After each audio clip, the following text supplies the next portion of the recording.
همه میگن آلمان جای پولدار شدن نیست و مالیات‌های سنگین داره همه چیزو میخوره. این تا حدودی درسته. اما چرا بعضی از برنامه‌نویسا خیلی راحت جاب آفرهای بالای 80,000 یورو در سال میگیرن و خیلی‌هاشون روی همون 50,000 یورو درجا میزنن؟ اگه داری کار مهاجرت کاری به آلمان تو انجام میدی، صرفا نوشتن کلمه سافر دیولپر یا همون سافر انتویکلر توی رزومت واقعا پتانسیل درآمد بالات رو خراب میکنه. ببینید اتفاقی که افتاده، بازار آلمان الان خیلی تخصص محورتر از سالهای گذشته شده. حتی تخصصی تر از اون زمانی که من به آلمان مهاجرت کردم. تو این ویدیو میخوام 4 تا از پوزیشن هایی رو بهتون معرفی کنم که همین الان حقوقاشون بالای 75,000 یورو هست و یه خبر خیلی خوب دارم که این پوزیشن ها به شدت به سی شارپ و دات نت متصل هستن. خیلی راحت شما میتونید با یاد گرفتن این تخصص ها درآمدتون رو بالا ببرید. قبل از اینکه بریم سراغ اون لیست پوزیشن ها، بذارید یه حقیقتی رو بهتون بگم.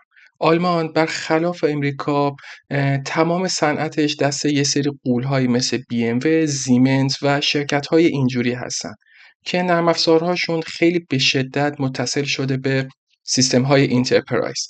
خب چه اتفاقی میفته؟ این سیستم‌ها از حالا 20 سال 30 سال پیش شروع کردن به نوشته شدن و الان به صورت یک سیستم مونولیت خیلی بزرگ در اومدن و توسعه و ارتقاء این سیستم‌ها به شدت سخت و زمانگیر هست و خیلی وقتا هم به خاطر محدودیت‌های تکنولوژی که اون زمان استفاده کردن امکان پذیر نیست. پس به این فکر نکن که برای درآمد خیلی خوب حتما باید زبانهایی مثل گو یا پایتون رو یاد بگیری. اگه به یادگیری سی شارپ به صورت اصولی علاقه‌مند هستی، حتما کانال رو سابسکرایب کن، چون تو این چنل من چیزهایی توضیح میدم که واقعا توی صنعت آلمان ما داریم استفاده میکنیم و خیلی به دردتون میخوره. بریم سراغ اولین پوزیشن. پوزیشن اول که واقعا سقف درآمدی محدودی نداره، اون سافر آرشیتکت هست. ببینید همونجور که گفتم آلمان پر شده از سیستم‌های قدیمی و یا به اصطلاح لگسی که تمام شرکت‌ها دارن سعی میکنن اون سیستم‌های قدیمی رو ببرن به سمت میکرو سرویس ها. این خیلی مشخص است که شرکت‌ها خیلی راحت نمیان به یه فردی که فقط کد بزنه مثلا سالانه 90,000 یورو حقوق بدن.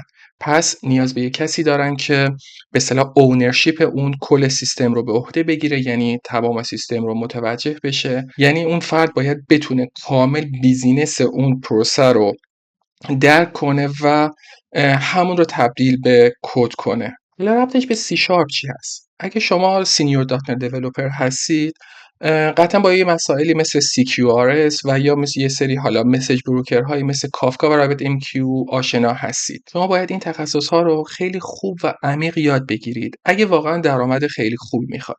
و شرکت ها عاشق افرادی هستن که بیان تمام سیستم رو به عهده بگیرن، یعنی ساختن یک سیستم رو به عهده بگیرن و اون رو از 0 تا 100 پیش ببرن. بریم سراغ پوزیشن دوم و اون کلاود آرشیتکت هست. حالا این چی هست؟ اگر شما بتونید مفاهیمی مثل مایکروسافت اژور رو یاد بگیرید یا حالا AWS رو بلد باشید، خیلی تو این زمینه بهتون کمک میکنه. اتفاق خوبی که توی آلمان افتاده، شرکت‌ها یه مقداری گاردشون نسبت به فضای کلاود اومده پایین‌تر و دارن کم کم سعی میکنن از این محیط‌ها استفاده کنن، چون به قدر هزینه‌شون خیلی پایین‌تر از این هست که تمام سیستمشون رو روی سرورهای خودشون به اصطلاح آن پرمیس ران کنن و توسعه و نگهداری این سیستم ها روی سرورهای آن پرمیس خیلی هزینه بر و واقعا سنگین هست. و از اونجایی که مایکروسافت از دات نت و سی شارپ پشتیبانی میکنه، یاد گرفتن اژور به شما خیلی کمک میکنه که بتونید اون لول حقوقی خودتون رو خیلی ارتقا بدید و یه حقوق‌هایی مثلا بالای 80,000 یورو در سال بگیرید. حالا یه نکته خوبم هست. اگر شما علاوه بر دونستن مایکروسافت اژور، یعنی اون ساختار کلیش، توانایی کد زدن رو هم داشته باشید و بتونید یه سری مفاهیم مثل داکر، کوبرنتیز خوب و حرفه‌ای بلد باشید، حقوقتون راحت از 85,000 تا شروع میشه. خب بریم سراغ پوزیشن سوم و اون دیوآپس انجینیر هست. این پوزیشن خیلی شناخته شده نیست و شاید خیلی افراد اصلا اینو نشنیده باشن، اما آلمان و کلا اتحادیه اروپا روی این حریم خصوصی اطلاعاتشون، همون دیتا پریویسی یا دات انشوتس، حساس هستن. و واقعا به افرادی نیاز دارن که بتونن اون سکیوریتی برنامهشون رو توی اون روال CI/CD حفظ کنن و واقعا من الان دارم میبینم توی بازار کار آلمان به این افراد نیاز دارن، چون میگم کم کم داره گاردشون میاد پایین نسبت به فضای ابری و کلاود و واقعا یه افرادی رو میخوان که بتونن این CI/CD پایپلاین هاشون رو امن کنن و خیلی راحت و بدون فکر بتونن به سمت فضای ابری برن. پس روی این پوزیشن خیلی شما میتونید مانور بدید اگر واقعا علاقه دارید که توی این سمت پیش برید. رسیدیم به پوزیشن چهارم و اون سینیور بک اند انجینیر هست. ببینید بچه‌ها، این چیزی که حالا نظر شخصی من هست، تفاوت عمده‌ای هست بین سینیور بک اند دیولپر و سینیور بک اند انجینیر. سینیور بک اند دیولپر فقط یه سری تسک رو میاد انجام میده، درسته؟ آره، حالا شاید خیلی مثلا جبهه بگیرن بگن نه فرقی نداره، یه سینیور دیولپر کار سینیور انجینیر هم انجام میده. اما همونجور که گفتم آلمان واقعا تخصص محورتر از سالهای قبل شده و حالا بخوام یه توضیح کوچولو هم درباره فرقش بگم. سینیور دیولپر میاد تسکا رو به صورت حرفه‌ای و با یه پرفورمنس خیلی خوب انجام میده، اما یه سینیور انجینیر میاد چیکار میکنه؟ قبل از که بخواد اون تسک رو انجام بده بیزینس کار رو درک میکنه و به عواقب این کد و حالا این کلا پیاده سازی ها خیلی بیشتر از سینیور دیولپر فکر میکنه و قطعا شرکت های آلمانی هم عاشق این هستن که یه فردی که میاد توی سیستمشون کل کار رو درک کنه و یه جورایی بتونن مقصر پیدا کنن و اگر سیستم اتفاقی واسش افتاد بگن که آره فلان فرد مقصر این کار بوده. پس کسی که سینیور بک اند انجینیر میشه خیلی باید چیزها رو عمیق‌تر و توی سطح حرفه‌ای‌تر بلد باشه، نه اینکه فقط لحاظ حالا سن و سالی مثلا 15 سال سابقه کار داره اونو واقعا به عنوان یه سینیور بک اند انجینیر نمیشناسن.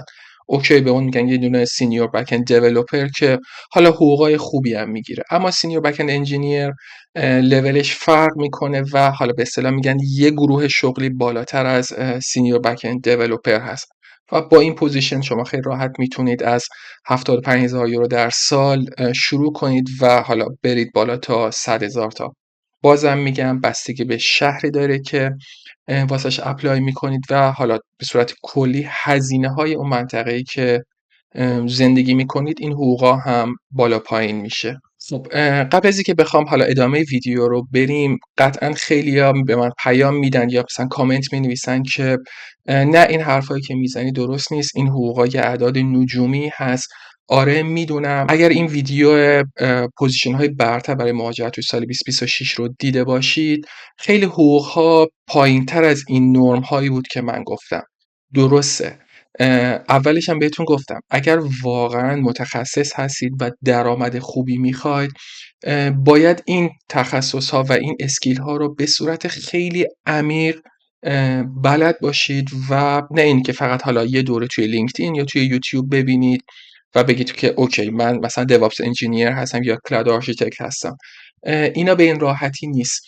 مثلا شما وقتی توی مصاحبه واسه یه پوزیشن سینیور میرید، قطعا اون فرد خودش یه دونه فرد سینیور هست و تمام این پروسه هایی که من توضیح دادم رو گذرونده. مثلا خیلی وقتا من میبینم افرادی که مصاحبه میگیرن مثلا 10 سال 15 سال توی اون شرکت هستن و یعنی اونا اومدن از آسبیلدونگ شروع کردن، 3 سال آسبیلدونگشون رو گذروندن و مابقیش به صورت تخصصی توی این سیستم کار کردن، کل بیزینس سیستم رو میشناسن و سوالاتی که از شما میپرسن سوالات فقط تکنیکی نیست، میخوام ببینن که شما با مفاهیم ناشناخته چجوری رفتار میکنید و اینجوری هست که شما رو ارزیابی میکنن که آیا یه فرد سینیور هستید یا نه.